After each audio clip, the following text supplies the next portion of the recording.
Greetings, and welcome to Pokémon Aftermath, where we will explore the aftermath of a cataclysmic event that wiped out most of the regions of the world 50 years ago when the ultimate weapon of Kalos was unleashed. Only Sinnoh was spared thanks to a mysterious force that protected it from the blast. Today, we follow Violet, a young trainer who has a passion for exploring ancient ruins and learning about the mysterious Pokémon Unown. Violet has heard rumors of a hidden temple deep within Eterna Forest where the Unknown are said to dwell. She decides to embark on an adventure to find the temple and uncover its secrets. But what will she discover there, and what dangers will she face along the way? Are you ready to join in this epic adventure? Then tune in to Pokémon Aftermath, where the stakes are high and the challenges are endless.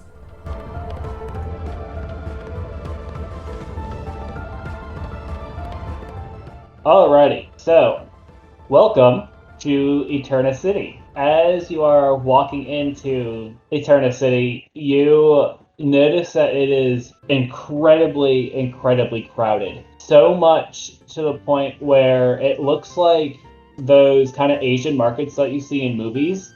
Mm-hmm. You know how many people there are, like crazy compact? Yeah. So it's about that type. Like, it's a very populated city at the moment. You do know that since the region has been taking in refugees, Eterna City has really been the place for the refugees to go. So there are a lot of people who are staying in tents in like alleyways, and just because of how crowded the city is. And then as you're looking around, you do see posters and banners for the Pokemon Exploration Society Induction Tournament. And so there's festival going on with, you can see stalls and markets of all sorts around the city. So that is also bringing in people into the city. So the normally crowded city is packed at the moment. Is there anything you would like to look for in the city? Well, at first, how about you introduce your character and give us a little description? All right. Well, my name is Violet. I am a very small person. I'm a little under 5 feet tall. I have black hair. And my Pokemon's name is Fuchsia, which is an unknown. Okay. Yeah, so is there anything you want to go and look for in the city? Maybe just like a general shop or something. General shop? Yeah. So you can kind of walk around looking for the Pokemart, which has its iconic blue roof on top. As you walk in, you see is a huge building just because of how large the city has become. So as you're in there, you can see shelves and shelves of pretty much anything you would want to find, from Pokeballs to medicine items to held items. They're just kind of everywhere. And what is it that you're looking for? Maybe some more Pokeballs. More Pokeballs? Okay, so you walk up to the counter, and there is a person sitting, there's a guy sitting at the counter, and he goes, "Oh, well, hello there. What can I do for you today?" I was just interested in purchasing some more Some Pokeballs, huh? Alrighty, let's see here. And how many is that you're looking to purchase? They're 200 Poke apiece. 2. 250 Poke apiece, I'm sorry. 2? Mm-hmm. Alrighty, sounds good. He takes them out as you put out your 500 Poke for 2 additional Pokeballs. And he goes, "Alrighty, well, thank you for your business. And is there anything else I can do for you?" I think that's it. Thank you. Yeah, no problem, as he kind of goes out to help another customer. And as you are walking out of the Pokemart, you see this person in a researcher's jacket with this weird little like radar machine kind of coming up to you, running up to you, as wham, they run right into you. Hey, what the heck? Oh goodness. I'm sorry. It's nice to meet you. I'm Professor Ash. Let's see here. I'm sorry. I was just looking at my radar here, so that was going off as he pulls it up and he looks at it. And he looks at you, and he looks back at the raider. He's like, you don't happen to know anything about the Pokemon Unknown, do you? I might know a little. Why do you ask?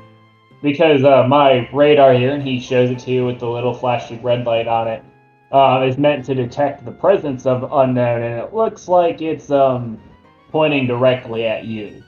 Potentially.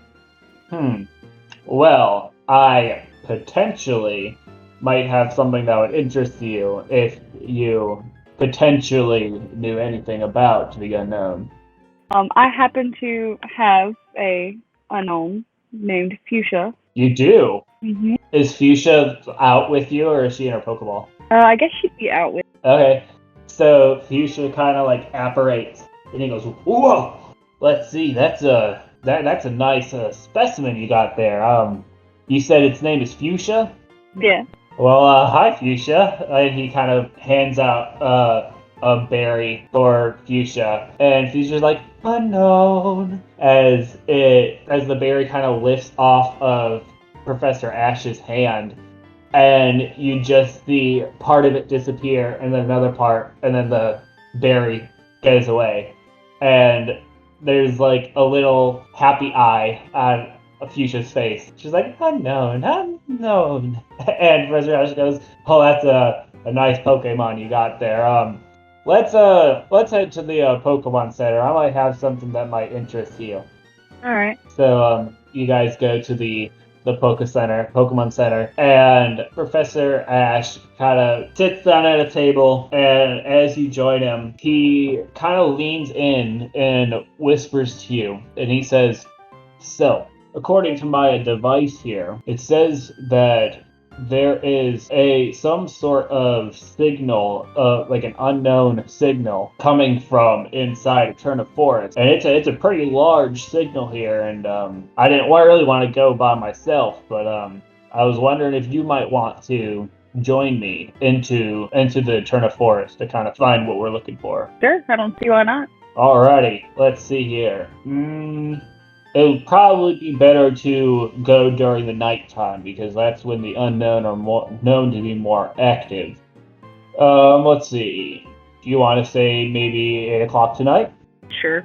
Alrighty. Well, we'll meet back here at 8 o'clock, and we'll head out into Eterna Forest. As he kind of gets up and is like, "Oh, I never got your name." My name is Violet.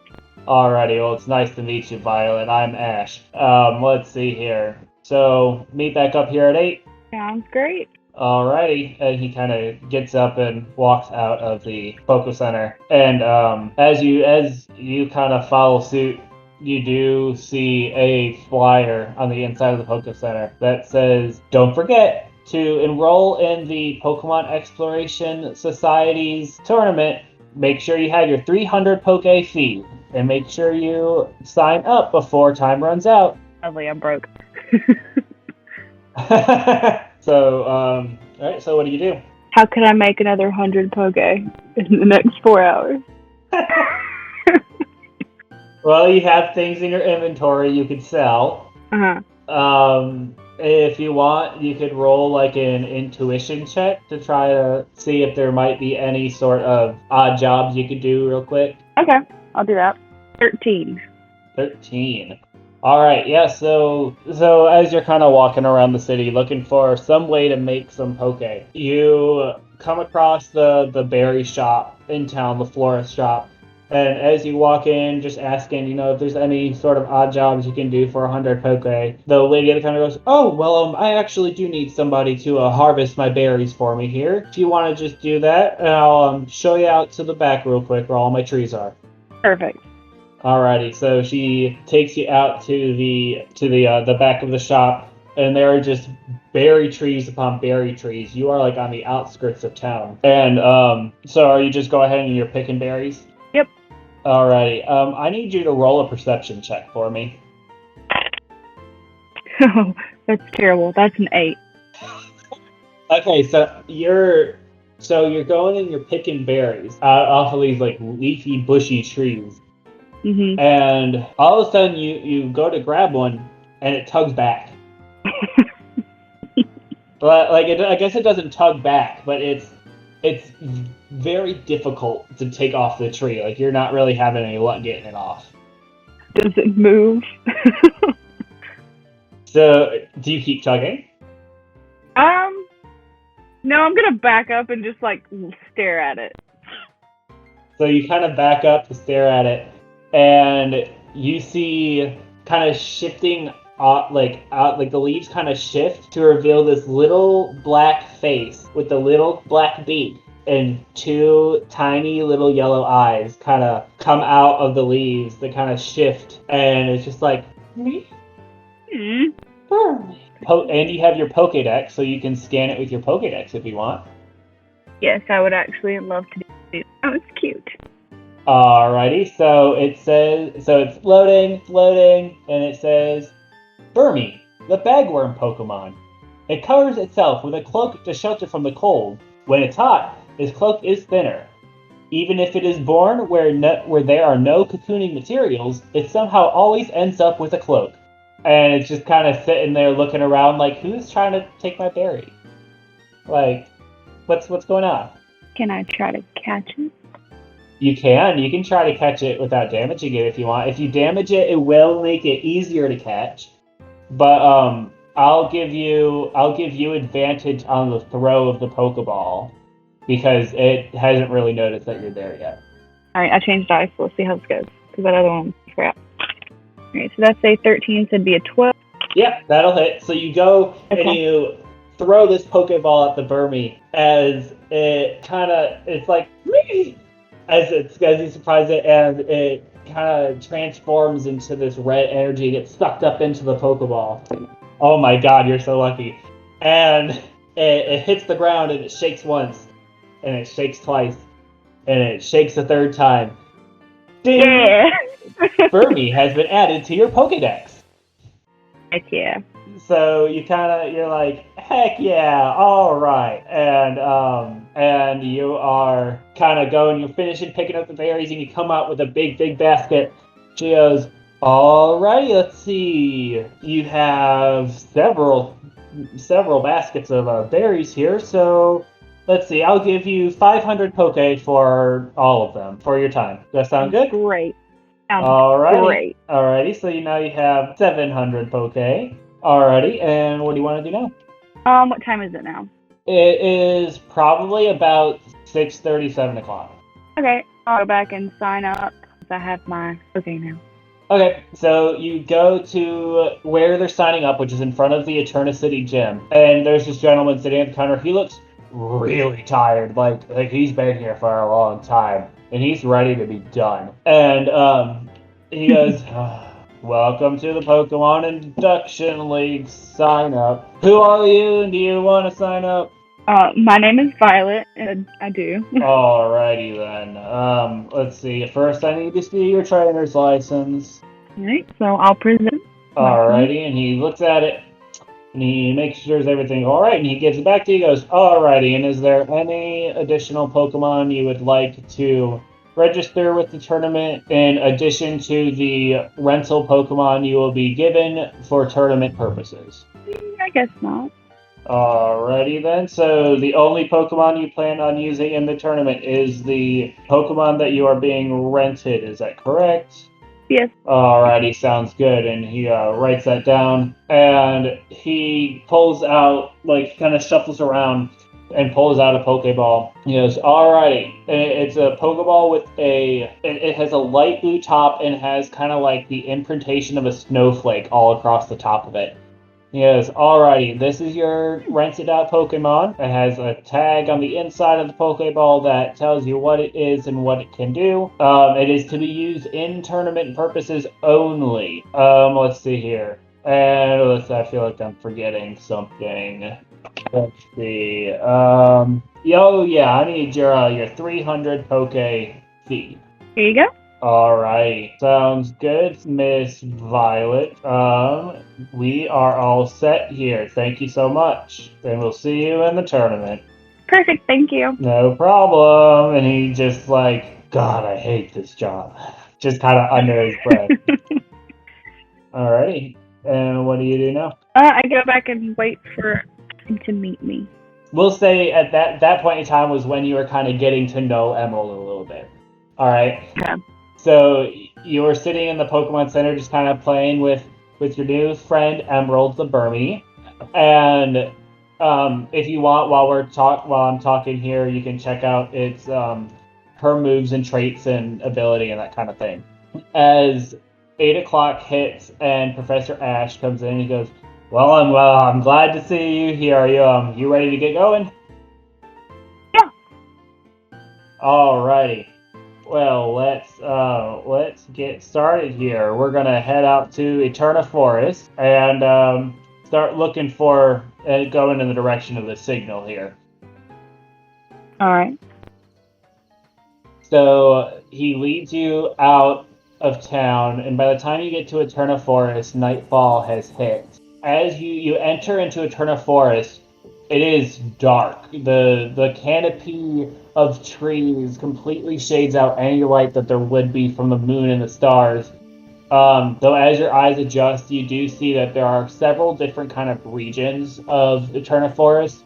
There's more forested regions like you would in the forest. There's some meadow regions and as well as some ponds. And it kind of leads you through all three of these. The signal does. Go ahead and pick one of those areas for me. Pond. Ponds. Alrighty. So I need you to roll a rarity check for me, which tells me what Pokemon is what you're going to encounter, and that's just a straight D20. Okay. Okay, that was fantastic. It rolled off of my computer, and it was a 1. All right, let's see here. So, as you're coming through the pond areas, you see several kind of flashing lights, just kind of like fireflies, flitting about in the distance. A couple splashes in the ponds, and as you look over to one of the splashes in the pond, you see this little blue blob that has some little, like, almost antenna-like whiskers, like purple antenna-like whiskers coming out of its side of its head. It doesn't have arms, just 2 little stubby legs and a tail. And as you just see these 2 empty white eyes and this very large smile kind of come across his face, like, oh, it's so cute.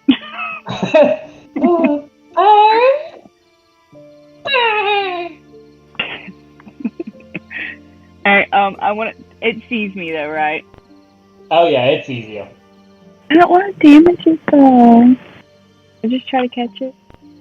You can just try to catch it if you want to. It's going to be harder to catch. I said that same thing about the Burmy, but the Burmy rolled really bad on its on its capture ratio. So. Okay, so I guess I will attack it because I want to catch it. Okay, so who's out? Emerald. Okay, Emerald is out. So what are you commanding Emerald to do? I will command Emerald to use Struggle Bug.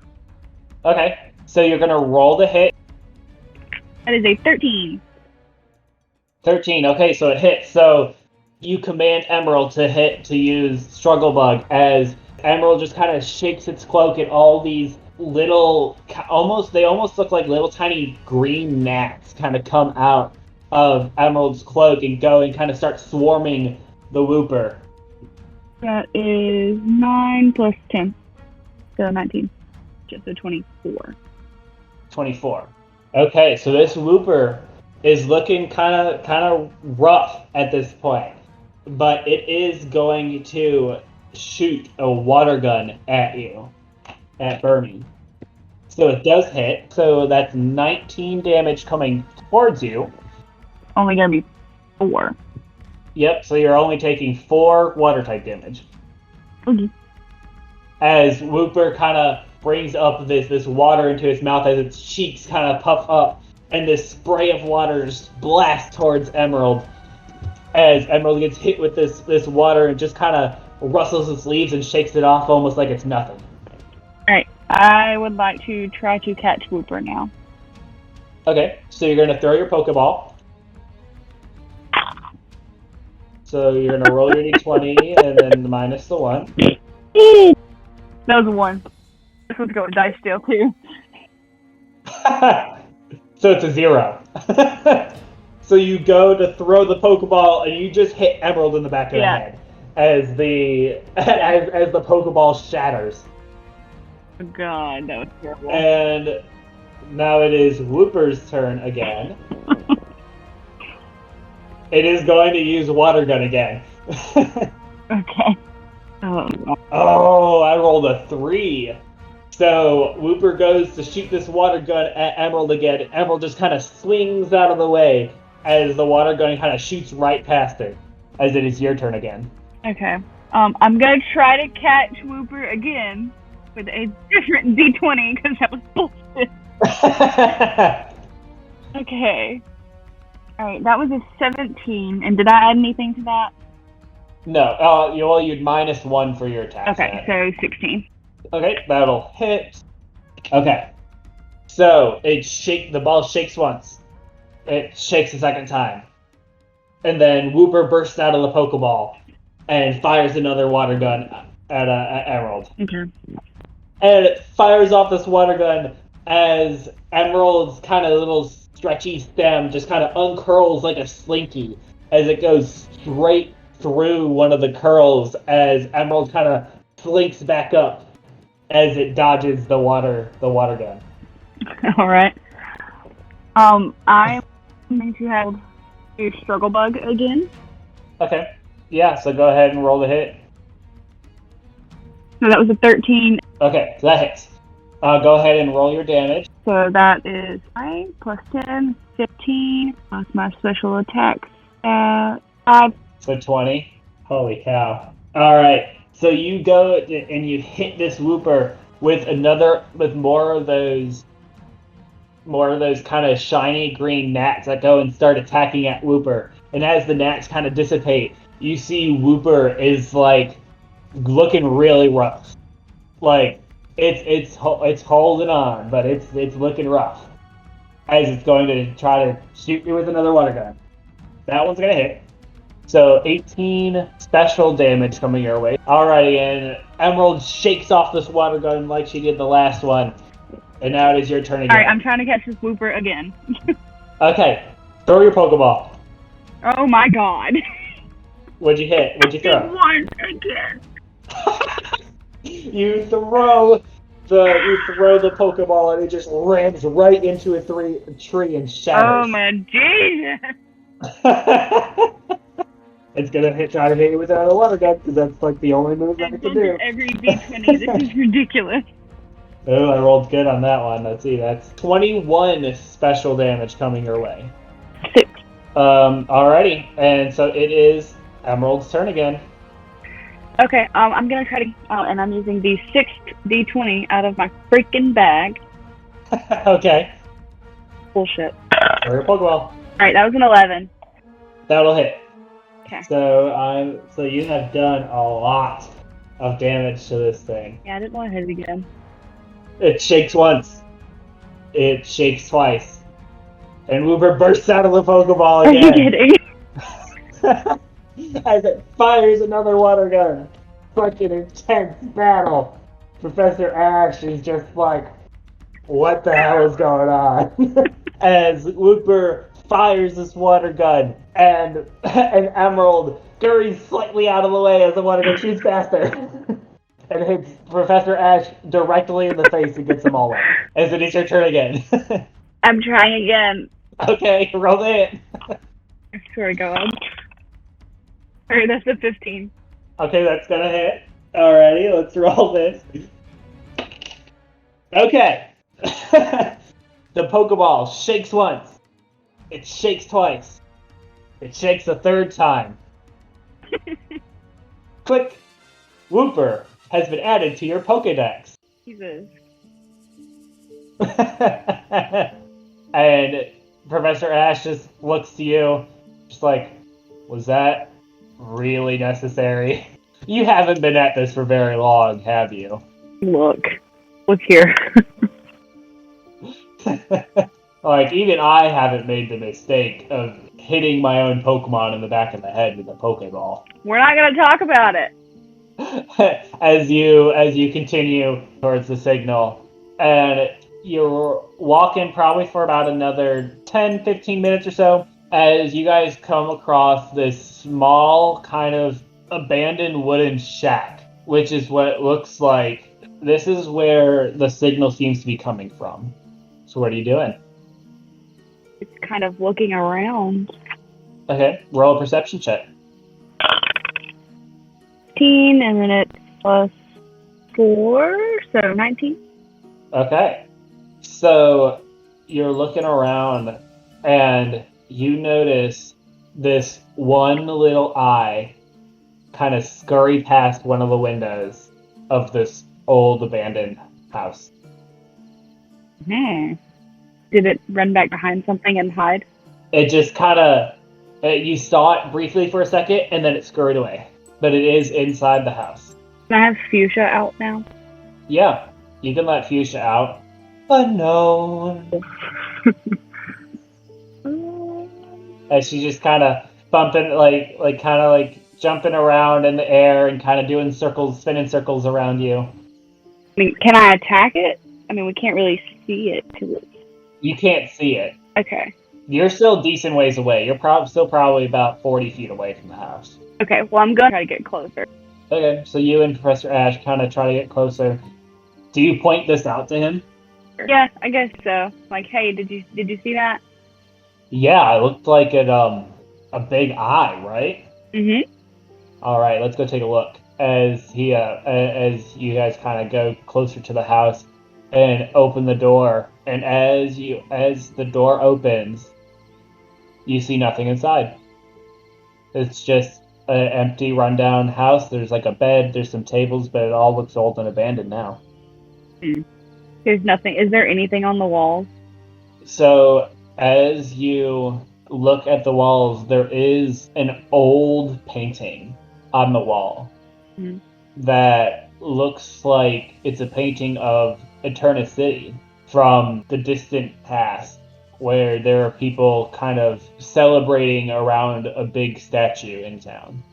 Can I take the painting off and flip it around? Yeah, so you go and you take the painting off, and as you take the painting off, there is a hidden stairwell that leads down behind the painting. Going down there. Okay, so you go down, and Professor Ash follows closely behind you, and you see in this secret basement, there's this large machine. Go ahead and roll a technology education for me. Oh, okay. That was garbage. That's going to be a 6. Okay, so you don't quite know what this is. You didn't roll much better. So you don't quite know what it is, but you do notice this big button kind of off to the side of it. It does look like it's not turned on at the moment. And there's still no sign of the big eye. Okay. This could either go great or really bad, but I'm going to press the button. So you press the button as you start to hear this kind of strange whirring sound as the machine kind of powers on. But other than that, you don't really hear much. And then in your head, you hear, "Hello." Oh, okay. Hi. And Professor Ash is like, what, who, what, huh? Who's there? Oh, great. And so you can kind of guess that he also heard it in his head. You didn't hear it out loud. And the voice goes, "Hello, I am the Unown. I'm glad to hear from you again. What is it that you're looking for?" And Professor Elm is just like, "Oh, you're the Unown. Okay. Can you tell me more about yourself? And what do you mean hear from us again? Last I've checked, I haven't spoken to you." You've heard from us before? Maybe not from you specifically, but I have heard from you before. I'll show you our memories, tell you more about who we are and the time that came before. As you see this machine in front of you starts to glow, and you feel this surge of energy coming towards you as you close your eyes because it's too much, and then you open them again, and you find yourself in a different place. You find yourself in Eterna City, but it doesn't look like the Eterna City you were just at. Mm-hmm. You see, it almost seems like you're in what the painting was being depicted. You see the statue of a legendary Pokemon in front of you as you see people celebrating around the statue. You see a blonde lady with a green cloak and green shorts. You see an even brighter blonde lady with long hair and two little, they almost looks like a black bow in her hair and a long black, almost like a trench coat but like a dress with like black pants. And you see this someone with a lab coat on and messy gray hair with a mustache and a beard and kind of wearing flannel and shorts, and they're all prayerful ritual celebration that is going around this statue. And then in your head you hear, This is our memories. This is what happened in the forest city before the weapon misfired and destroyed all of the other regions.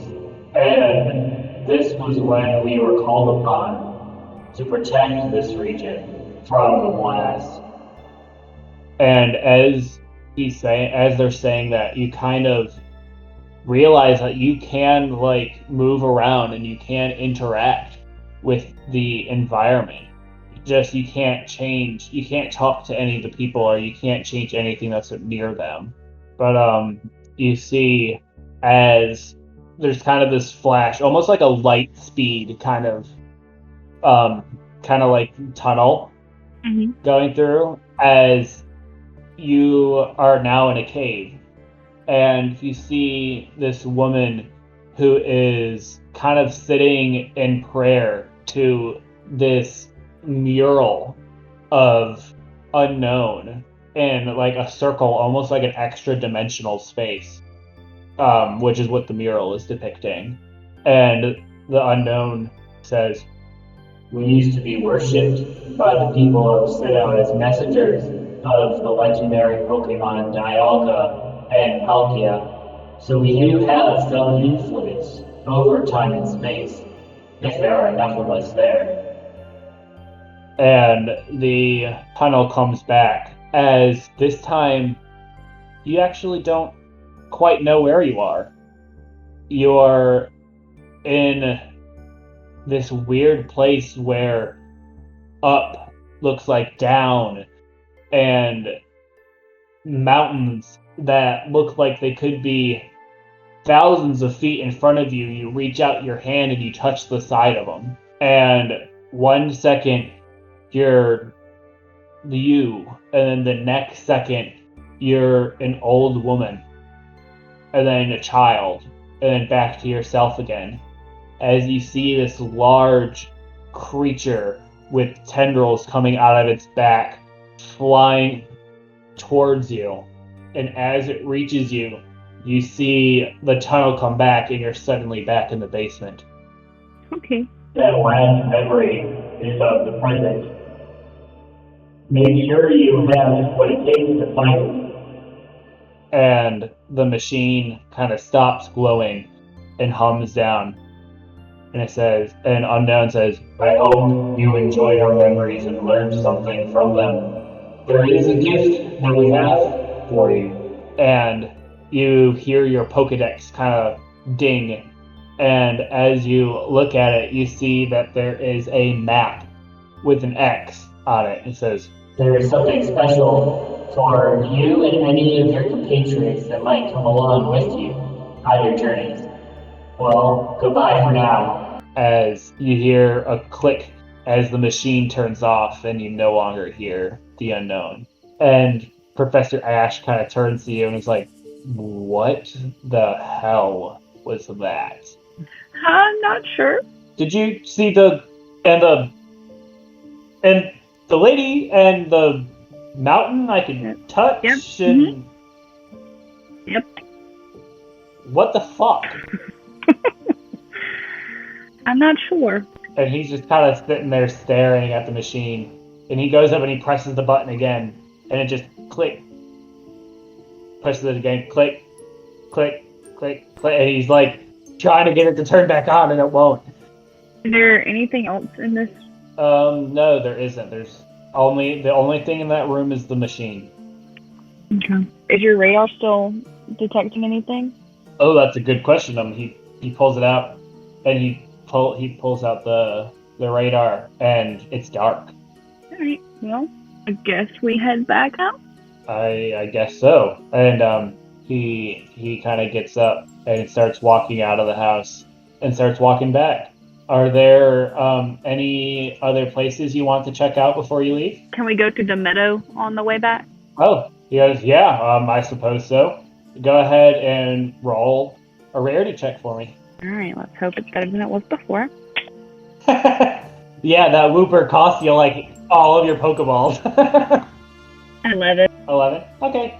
Ooh, okay. So, as you are kind of going through the meadow, just kind of searching, using your Pokedex phone as a flashlight, and you see this kind of blur of brown, and you see this kind of pointed tip that is kind of orange and brown stripes as it whirls around, and you see this little kind of rabbit-like Pokemon with this drill attached to its tail. Now keep in mind you do have your Pokedex as well that you can scan if you want to. I would like to scan it. Okay. So, it loads, it says, Sentret, Finnoform, the Drilltail Pokemon. This variant of Sentret lives in underground burrows together with Sinoni and Furrets. The Sentrets look far and wide, and once they stake the ground with the tip of their tail in order to soften it, so they simplify work for the Furrets when they dig. Alright. And it doesn't quite seem like it's noticed you yet. Okay. Well, I would like to try to catch it before it notices me. Okay, so roll to hit on the Pokeball with advantage. That is an 11. And that is a 13. Okay, so that'll hit, and it will have disadvantage on the throw to break out. So, you throw the Pokeball, and the Sentret gets hit with the Pokeball and kind of turns into that red light as it gets sucked in, and it goes into the grass, and you can't really see the Pokeball anymore because of all the tall grass. And then you just hear, Sentret Sinnoform has been added to your Pokedex. Heck yeah! And as you guys kind of head your way back to the Poke Center, and kind of Professor Elm looks to you and says, well, I guess this is where we part. If you ever find where that map leads to, make sure you let me know. And he kind of gives you his number to put in your Pokedex. He's like, let me know if you ever find out where that X leads to. Alright. I will. Alrighty. Well, here's where we say goodbye. I'm going to go and continue looking into these unknown. You know, because it's just crazy what they saw, what they showed us. And well, good luck as he kind of turns around and goes out of the Pokemon Center. What time of day is it now? It is like midnight. Okay, long adventure. Yeah. Alright, so I guess I'm going to... I want to go... You kind of walk up to her, and she goes, "Oh, she's kind of nodding off. Oh, hello. What can I do for you today?" I would just like to heal up all of my Pokemon. Yeah, absolutely. And she takes the 4 Pokeballs from you as she kind of goes to the back, and you wait probably about 15-20 minutes. She comes back and you're like, alrighty, everyone's all healed and ready to go. Did you need a room for the night? Yes, please. Alrighty, I just need to see your trainer's license. Alright, here you go. She takes it. She really doesn't even look at it. Like, her eyes are fully closed. And she gives it back to you. She's like, alrighty, just after 5, just go to this hall over here. And she points over to like a hallway entry. And she goes, count 5 doors, and any door after that is open, feel free to take. Just turn the occupy handle. Alright. Right, so you go into your room of choosing. It's like your basic hotel room. Do you let everybody out to fall asleep with you? I'll let Fuchsia out. You let Fuchsia out? Okay, so Fuchsia comes out of her Pokeball, and as you lay down to go to bed, Fuchsia just kind of snuggles in next to you as you fall asleep, and we kind of zoom out of the Pokemon Center and fade out. And then as we fade back in, we're back. You're not back, but just the scene is back in that area where up is down and far is close and time doesn't exist. As we see this man, but it doesn't really look like a man. The only thing you could tell that it's human or relatively human is the light blue spiky hair on the head, as well as you can see 2 almost human-like appendages on the arms as it walks around like a human. And you see it talking to this shadow figure, and then suddenly you see a rip form where you can see looking down on the Pokemon Center of Eterna City as the humanoid figure nods as the rip sews itself back up, and we fade to black once again as we end our session tonight.